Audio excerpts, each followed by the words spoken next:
Now part 2 of our story, back to the farm. A family moving to the country instead of the other way around. They're living a whole new life, and it's all in a day's work for those on the front lines. Once again, here's John Torpy. Earlier this year, Joni Embry Minders returned to the place which she called home nearly 2 decades ago. At the request of her grandfather, John Young, Embry Minders brought her family back to the farm in Burton, Kansas, and got right to work, hitting the ground running with a big smile on her face.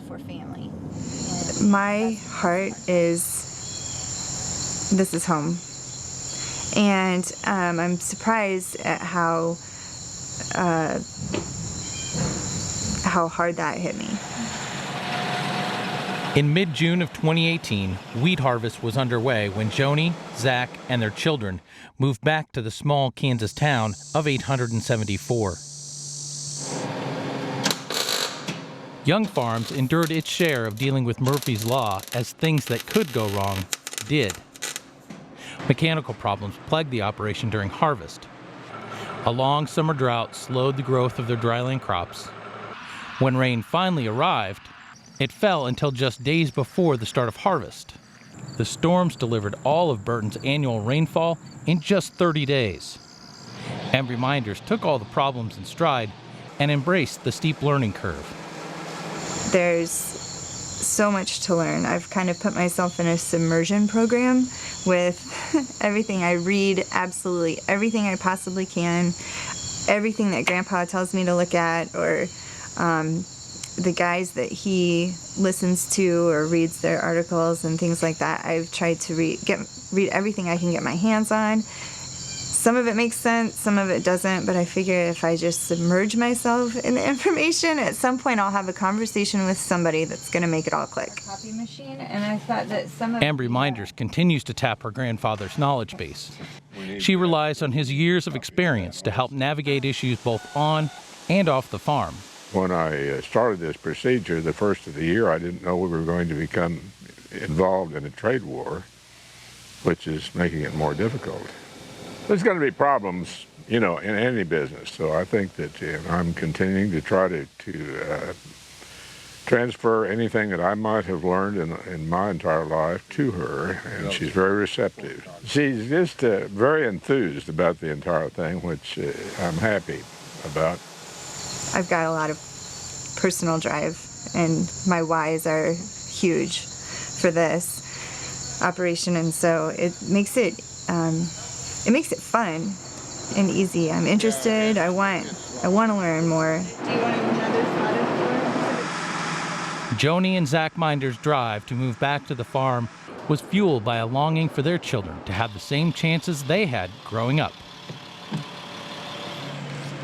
Lucy and Colby have settled into the Burton Unified School District, which has a smaller student body than the one they were used to in Des Moines, Iowa. The kids are learning a smaller student body creates countless opportunities. If someone comes in, everyone's accepted here because, it's just such a small school that everyone knows everyone. I think that when somebody comes, then they're like, hey, and they just welcome. Kids here, well, first of all, they're not going to fall through the cracks. We're going to know all, we're going to know all about them very quickly. And kids in Burton, you're standing upright, can take a good breath, can play basketball, football, volleyball, run cross country, be the president of their class, be part of the K Club, the Kansas Association for Youth. You can do FCCLA, 4A, you name it. A lot of opportunity for kids here. Dwindling populations are a common thread across rural America. Younger generations are leaving the farm to seek new prospects in larger population centers. Coupled with advancements in farm technology, the number of family-owned farms are becoming few and far between on the rural landscape. What's going to happen to all these farmsteads? Because people aren't moving out here. They're moving into town or leaving and not coming back. What's going to happen to all this out here?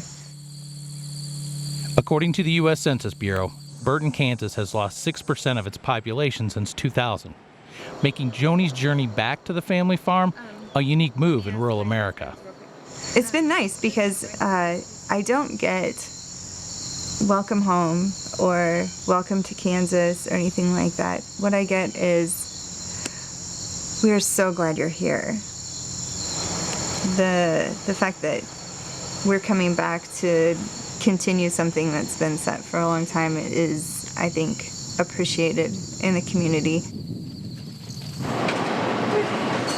For Embry Minders, every day is a good one. Despite any hurdles the day may bring, she notes that with every sunset, she has no regrets about her family's move to rural America. This is a faith journey, 100%. I've prayed about this more than I have prayed about anything in my whole life.